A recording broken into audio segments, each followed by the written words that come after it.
अस्सलाम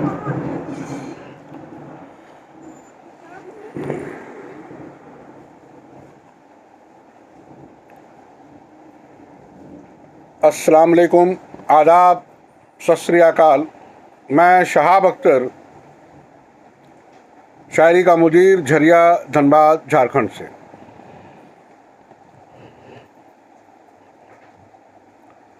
आज बेहद अहम गुफ्तगू होगी हम और आप में। आज हम जिक्र करेंगे सियासत की बिसात पे शतरंज के तहत। आज हम लोग बात करेंगे प्रशांत किशोर जी के लिए। कौन है प्रशांत किशोर, क्या है आईपिक और क्या आगे चलकर इस मुल्क के पॉलिटिक्स में बदलाव आएंगे। क्या मन में चल रहा था प्रशांत किशोर के, क्यों उन्होंने अमेरिका से इंडिया आना पसंद किया और यहाँ के पॉलिटिक्स में एक नई बात, एक नई सोच, एक नई आगाज़, एक नए काम को करने का बीड़ा उठाया। प्रशांत किशोर जी के लिए एक शेर शहाब अख्तर की जानिब से कि उसे गुमा है कि मेरी उड़ान कुछ कम है। उसे गुमा है कि मेरी उड़ान कुछ कम है, मुझे यकीन है कि ये आसमान कुछ कम है। उसे गुमा है कि मेरी उड़ान कुछ कम है, मुझे यकीन है कि ये आसमान कुछ कम है। आप आ जाएं उस दौर में जब यूपीए 2 की हुकूमत इंडिया में कायम है और हुकूमत ठीक ठाक काम कर रही है। अवामी तौर पे भी बहुत कुछ ऐसा कुछ हो रहा है कि बहुत लोगों को उससे कोई बहुत बड़ी शिकायतें नहीं हैं। इसी दौरान एक मुलाकात दो लोगों में होती है और चलिए मैं नाम ले लेता हूँ। नरेंद्र मोदी की मुलाकात प्रशांत किशोर जी से होती है और वहाँ उन्हें ये लगता है कि इलेक्शन के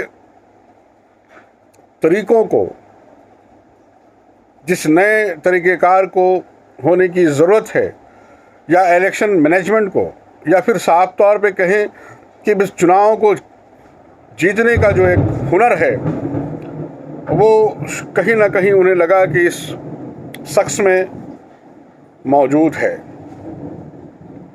बात मिलते जुलते ये तय हुई कि आने वाले इलेक्शन में आप मैनेजमेंट संभालेंगे।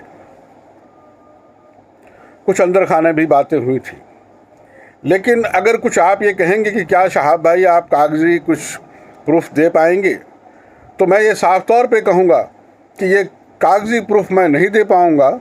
लेकिन जो बातें थी वो मैं आपको बता देता हूँ। प्रशांत किशोर और प्रशांत किशोर जैसे बहुत सारे वैसे लोग जो इस मुल्क की सियासत और पॉलिटिक्स और यहाँ की हुकूमत और जो सोशल इम्प्लीमेंटेशन है, जो पॉलिटिक्स का ढांचा है, उससे कहीं ना कहीं थोड़े से बददिल, नाराज़ और नाउम्मीद हैं। वो जब यूरोप में, अमेरिका में या हिंदुस्तान से बाहर के देशों को देखते हैं, चाहे वो अमेरिका हो, डेनमार्क हो, सिंगापुर हो, स्वीडन हो और दीगर जो भी यूरोपियन कंट्रीज़ हों, खुद हमारे एशिया में जब आप जापान को देखते हैं, सिंगापुर को देखते हैं और बाद में बहुत पिछड़े हुए चाइना, इंडोनेशिया, मलेशिया को देखते हैं, तो बड़ी अजीब सी बातें होती है कि सियासत में के फ्रीडम के बाद, हम अपने इंडिपेंडेंट के बाद हमने कौन सा सफ़र तय किया और हम कहाँ पहुँचे। उन दुखों में शामिल रहने वालों में प्रशांत किशोर जैसे लोग लीड्स में हैं। उन्हें कुछ तकलीफ़ें या उनको कुछ तकलीफ़ महसूस होती है।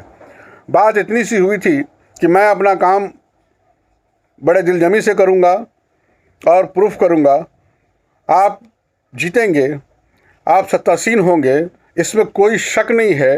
लेकिन क्या आप मेरे लिए या मेरे ख्वाहिश पे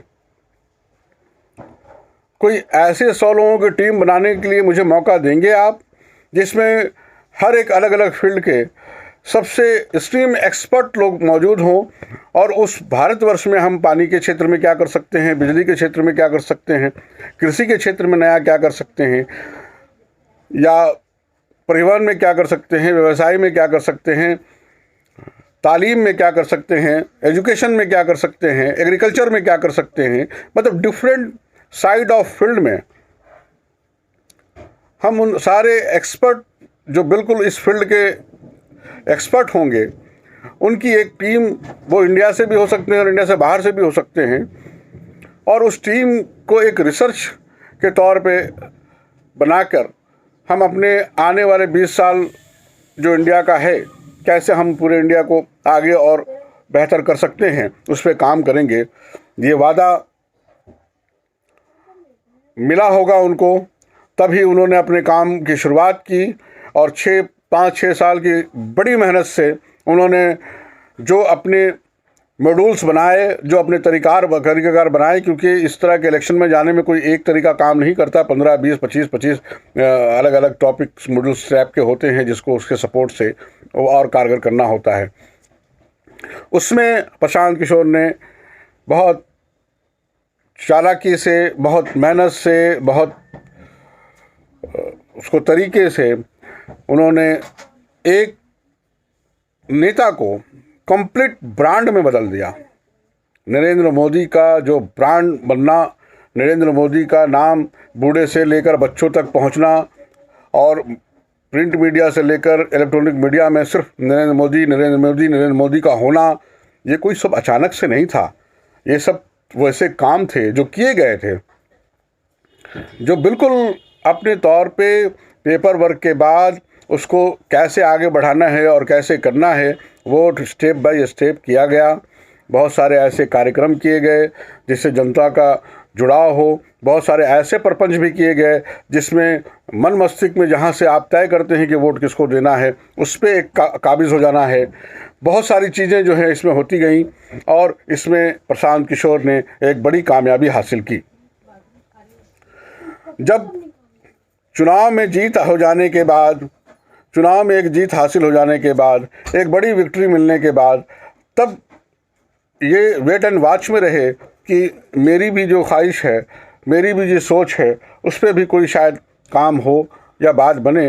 लेकिन धीरे धीरे धीरे, जैसा कि आप जानते हैं कि भाजपा में एक थ्योरी ये भी है कि यूज एंड थ्रो करने की जो थ्योरी है, तो उससे भी, लेकिन इनकी काम ने अपना जो काम है, आईपैक का काम है, वो हो रहा था, चल रहा था, ये कर रहे थे, लेकिन इनकी हिम्मत ने धीरे धीरे जवाब देना शुरू कर दिया।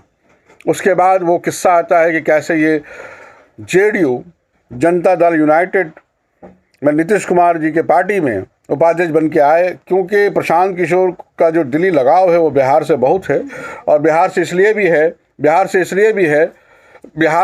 भी है कि वो बिहार के खुद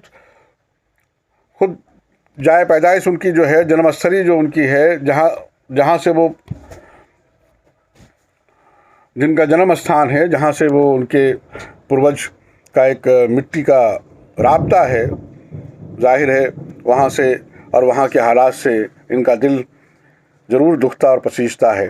ये चाहते हैं कि पूरा हिंदुस्तान बदले, बिहार बदले, और हम बिहार के लिए, अगर मुझ में बहुत कुछ आता है मुझे, तो मैं अपने ज़मीन के लिए, अपने राज्य के लिए, अपने के लिए कुछ कर सकूं। और प्रशांत किशोर के मन में ये बात है कि ये भारतवर्ष बदले, और इस भारतवर्ष को बदलना चाहिए, और भारतवर्ष के बदलने के लिए बहुत कुछ मौजूद है, बस करने की जो ख्वाहिश है, करने की जो इच्छा है, होने की जो बात है, वो सिर्फ होने से हो जाए तो बहुत कुछ बदला जा सकता है। आगे 1-2 पॉइंट्स मैं और आपसे डिस्कस करना चाहूँगा कि क्या प्रशांत किशोर का होना कोई मायने रखता है भारतवर्ष, क्या प्रशांत किशोर का होना कोई मायने रखता है भारत के लिए, इंडिया के लिए, पॉलिटिक्स के लिए, या फिर प्रशांत किशोर यूं ही सी चीज़ है। जब वो जदयू में आए और बिहार में उन्होंने अपना रहना शुरू किया, बिहार में वो रहने लगे, कैंप करने लगे, उन्होंने बहुत सारे काम करने के जो शुरुआत की, और बहुत कुछ करना वो चाहते थे। यहाँ भी उनको वो सपोर्ट नहीं मिला, और हालात क्या हुए वो मैं कहना नहीं चाहता हूँ, लेकिन वो वहाँ से निकल आए। लेकिन एक जहन बात ध्यान रखेंगे आप कि इस शख्स को अगर कोई लालच है, कुछ और होता तो ये कहीं ना कहीं अपनी तौर पे कंप्रोमाइज़ कर जाते, इनको कहीं ना कहीं सेटल होने में बहुत दिक्कतें नहीं आती। पर जड़ियों से बाहर निकलना, बिहार से फिर बाहर निकलना, उसके जो रीज़न्स हैं उस पर ज़रा गौर करेंगे। वो रीज़न है CAA, NRC। इस पॉइंट को आप जहन में रखेंगे। अब आइए आप उसके बाद के उनके जर्नी पे। जो लोग प्रशांत किशोर के बारे में ये कहते हैं कि उन्होंने इतनी कामयाबी हासिल की और 2 नाकामी, तो मैं उनको बता देना चाहता हूं कि प्रशांत किशोर ने कोई नाकामी हासिल नहीं की है। प्रशांत किशोर कहीं भी कभी भी पॉलिटिकल तौर पे फेलियर नहीं हुए हैं। फिर आप ये सवाल खड़ा कर सकते हैं कि फिर यूपी के बारे में क्या जवाब देंगे। मैं आपको बता देना चाहता हूँ, इससे प्रशांत किशोर भी एग्री करें ना करें, मुझे उसमें बहुत ज़्यादा दिक्कत नहीं है, लेकिन मैं आपको बता देना चाहता हूँ, बड़े सब इंसान है प्रशांत किशोर जी। मैं उनको बहुत फॉलो करता हूँ और मैं उनको अपना गुरु मानता हूँ, और मुझे इस तौर पे उनको आइडियल आइकॉन मानने में कोई दिक्कत नहीं है कि पूरे भारतवर्ष में जो नौजवानों की जो इतनी बड़ी पॉपुलेशन है, आगे चलकर अगर भारत को बदलना है तो हम लोगों को ऐसे ही आइकॉनिक लीडर चाहिए जैसे प्रशांत किशोर हैं। और ऐसे लोग जब पॉलिटिक्स में आ जाएंगे और इंडिया के किसी कमान को संभालेंगे तो आप यकीन जानें, जो काम 25 सालों में होना है वो 5 महीने में होकर रहेगा। ये मेरा अपना वादा है और मेरी अपनी समझ है, और मैं जितने करीब से उनको देखता हूँ मुझे लगता है कि ये इम्प्लीमेंट कर पाएंगे वो, और ऐसा हो सकेगा। आज देखिए आने वाले जो लोकसभा चुनाव है, शायद वहाँ तक पहुँचते पहुँचते बहुत सारी चीज़ें होने भी लगेंगी, और पॉलिटिक्स के तौर पर इंडिया की जो पॉलिटिक्स है वो बहुत तेज़ी से बदलने की शुरुआत में है। ये मैं आपसे बिल्कुल 100% साफ तौर पे बात कह रहा हूँ। अब आइए उनकी नाकामी और कामयाबी। उनकी कोई नाकामी नहीं है, हर जगह कामयाबी है, पर कामयाबी के बाद भी उस आदमी के अंदर जो ठहराव है वो बहुत बड़ी बात है, वो बहुत बड़ी बात है। आपको मैं कुछ स्टेट गिनवा देता हूँ। जो लोग उनकी नाकामियों पे फोकस करते हैं, मैं उनके बारे में उनकी कामयाबी की निशानियाँ बताता हूँ उनको।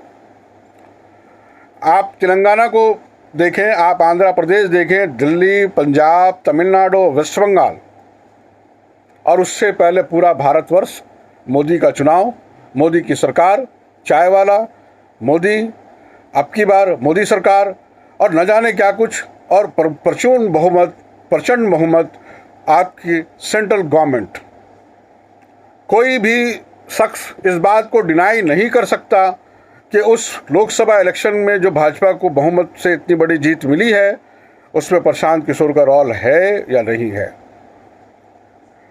किसी को डिनाई करना है या नहीं करना है, मैं उस बातों में बहुत जाने के लिए तैयार नहीं हूँ, लेकिन कोई डिनाई नहीं कर सकता, ये पूरी दुनिया जानती है और ये प्रूफ है। अब आइए आगे क्या हो सकता है। बंगाल में जो इलेक्शन लड़ा गया, और आखिर में आप दिल्ली का भी देखेंगे, केजरीवाल जी के लिए बहुत आखिर में प्रशांत किशोर वहाँ गए, उन्होंने वहाँ की कमान संभाली। दिल्ली का भी जो मामला था, रोज़ का रोज़ वहाँ होम मिनिस्टर और बाकी लोगों की जो रैलियाँ हो रही थी, जो वक्तव्य आ रहे थे, जो बयान आ रहे थे, जो भाषण हो रहे थे, और जैसे माहौल को बिगाड़ा या ख़राब किया जा रहा था, हिंदुत्व की और मुस्लिम की बात हो रही थी, वहाँ पे एक नया उन्होंने पैगाम निकाला, जय हनुमान। बात भी सही है। इस भारतवर्ष में अगर प्रजातंत्र है, जनतंत्र है, जनमत है, मतदान होना है, तो भाई बिल्कुल सही बात है। जहाँ 80% की जो पॉपुलेशन हिंदुओं की है, वहाँ हिंदुओं की बात होगी, हिंदुत्व की बात होगी, हिंदुइज़्म की बात होगी। लेकिन हिंदुत्व क्या है इसको भी समझना होगा। क्या हम इंसानियत के आगे से निकल कर कहीं हैवान और शैतान बनने के लिए तैयार खड़े हैं?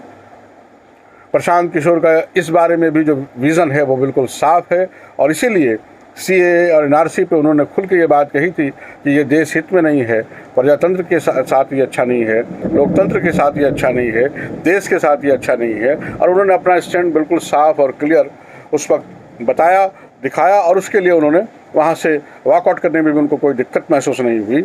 मैं एक बात और इसमें जोड़ देना चाहता हूँ कि प्रशांत किशोर जैसे कोहिनूर हीरा को 2 लोगों ने समझने में नाकामी हासिल हुई, तो इसमें प्रशांत किशोर का कुछ भी नहीं गया, उन लोगों के ही नुकसान हुए हैं। उसमें एक सबसे बड़ी जो पार्टी, राजनीतिक पार्टी है वो कांग्रेस, उन्होंने उनको पहचानने में भूल की। दूसरी जो पार्टी है वो जदयू, नीतीश कुमार जी, उन्होंने कोहिनूर हीरे को पत्थर समझ के लात मार दिया। लेकिन इस शख्स को किस बात का फ़र्क पड़ता है? जिसको काम का एक धुन है और जिसके जीवन में एक मिशन है, उस आदमी को क्या फ़र्क पड़ता है? मैं फिर से इनके लिए जो शेर है वो दोहरा दूं कि उसे गुमा है कि मेरी उड़ान कुछ कम है, उसे गुमा है कि मेरी उड़ान कुछ कम है, मुझे यकीन है कि ये आसमान कुछ कम है, और मुझे यकीन है कि ये आसमान कुछ कम है। प्रशांत किशोर जैसे लोग, प्रशांत किशोर जैसे सोच के लोग, प्रशांत किशोर जैसे विजनरी लोग, प्रशांत किशोर जैसे बदलाव लाने वाले लोग ही इस देश के लिए एक टर्निंग पॉइंट बनेंगे। और प्रशांत किशोर कोई एक आदमी का नाम नहीं है। इस प्रशांत किशोर की सोच को हमें करोड़ों नौजवानों के सोच में बदलने का जो एक अभियान है वो शुरू करना होगा, और उसके बाद ही इस देश की राजनीति बदलेगी। इस देश की जो दिक्कतें हैं, जो गलतियां हैं वो सुधरेंगी, और जो दिक्कतें हैं वो ख़त्म होंगी। आइए अब उसके बाद जो है कुछ लोगों ने, मुझे ये वीडियो इसलिए भी करना अब ज़रूरी हुआ, कुछ लोगों ने ये दिखाने बताने की कोशिश की मीडिया में, जब वो शरद पवार से मिलने गए कि शरद पवार, मैं आपको आज एक जुमले में ये बात साफ कर देना चाहता हूँ कि भारत के राजनीति में अभी अगर राजनीति के सारे गुण से पारंगत कोई लेता है तो वो एक लौता और सिंगल और वाहिद वो शरद पवार जी हैं। और उसके बाद अगर किसी को मैं लीडरशिप के लिए बहुत तैयार और समझदार समझता हूं तो दूसरा नाम मेरे लिए ममता बनर्जी का है। लेकिन वो भी शरद पवार जी के पीछे खड़ी होंगी, उनसे आगे खड़ी होने की बात नहीं है। लेकिन मीडिया में जो लोगों ने, पता नहीं कैसे कैसे लोग एंकर बने हुए हैं आज, वो तो मुझे नहीं मालूम। मुझे चिल्लाना नहीं आता, मुझे बहुत ज़्यादा कुछ गरजना नहीं आता, और मुझे बातों को जो है वो बहुत तमाशे में बदलना नहीं आता। लेकिन बहुत लोगों ने ये कहा कि पवार के सामने, पवार जी के सामने प्रशांत किशोर, शरद पवार के सामने प्रशांत किशोर क्या है? किसी के क्या होने और नहीं होने का कोई मतलब ही नहीं है।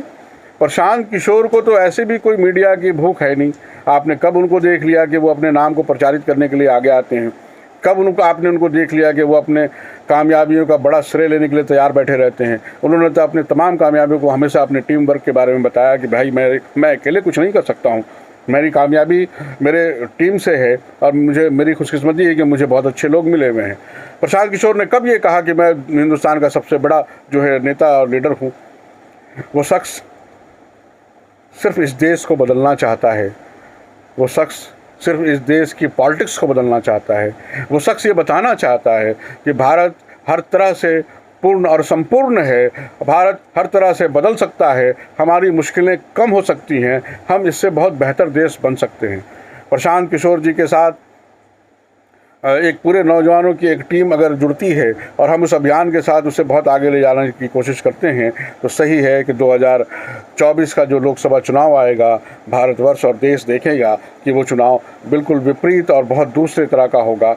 मैं अपने जैसे बहुत सारे लोगों से ये अपील करना चाहूँगा, मेरी दरख्वास्त है कि वो इंडियन पॉलिटिक्स में दिलचस्पी दिखाएं, राजनीति में आने की तरफ कदम बढ़ाएं। राजनीति में नए लोगों के आने से ही बदलाव की उम्मीद है, और नौजवानों से जो अपने क्षेत्र के एक्सपर्टीज़ हैं, मैं उनसे भी दरख्वास्त करता हूं कि आप पॉलिटिक्स को इस तरह से ना सोचें कि पॉलिटिक्स बहुत बुरी चीज़ है। जब तक आप सिस्टम में नहीं आएंगे, आप पावर के अंदर नहीं आएंगे, आप चीज़ों को बदल नहीं पाएंगे। मेरी दरख्वास्त है कि ये हर फील्ड से और हर तरफ से चीज़ों को बदलने के लिए हम यंग और नौजवान लोग एक साथ आएँ, आगे बढ़ें, कदम को आगे बढ़ाएं। और एक बात मैं जोड़ना चाहता हूँ कि आपको याद होना चाहिए कि जब मैंने आपको गिनाया था कि पंजाब, वेस्ट बंगाल, तमिलनाडु, दिल्ली, आंध्र प्रदेश, तेलंगाना, आप उसमें उड़ीसा भी जोड़ लीजिए, आप उसमें झारखंड को भी जोड़ लीजिए। ये हेमंत सोरेन से जब वो बात करने आएंगे तो हेमंत सोरेन ये नहीं कहेंगे कि नहीं मुझे आपसे कोई डील या बात नहीं करनी है ना। तो आने वाले समय में इस बात का एहसास आपको हो जाना चाहिए कि जब इतने स्टेट्स के लोकसभा सीटों को आप जोड़ेंगे तो वो नंबर क्या होते हैं। अभी तो हमने यूपी को और बिहार को भी बाहर रखा है, लेकिन आप मेरी तरफ से इस पैगाम को वाजिब समझिए कि बिहार तो छूटना नहीं है। बिहार के बगैर हम बिहारियों की बात कैसे हो सकती है। प्रशांत किशोर भी बिहारी और शहाब अख्तर भी पहले बिहारी और बाद में झारखंडी।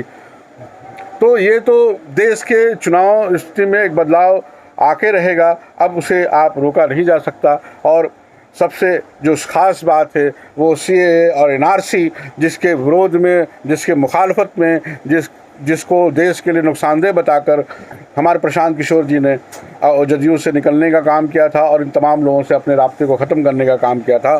और मेरी जानिब से उन लोगों के लिए 2 इशार कि ज़मीन से आसमां तक अपने होने का तमाशा है, ज़मीन से आसमां तक अपने होने का तमाशा है, ये सारे सिलसिले एक लम्हा पानी में रहते हैं। और शेर देखेंगे, पता आँखों का मिलता है यही सब जाने वालों का, पता आँखों को मिलता है यही सब जाने वालों का, सभी इस आने खाने की हैरानी में रहते हैं। आखिर में बातों को कंक्लूड करते हुए कि प्रशांत किशोर इंडिया के पॉलिटिक्स में आने वाले समय के आइकॉन हैं और हम तमाम लोगों को उनकी एक एक बात को समझना और देखना चाहिए।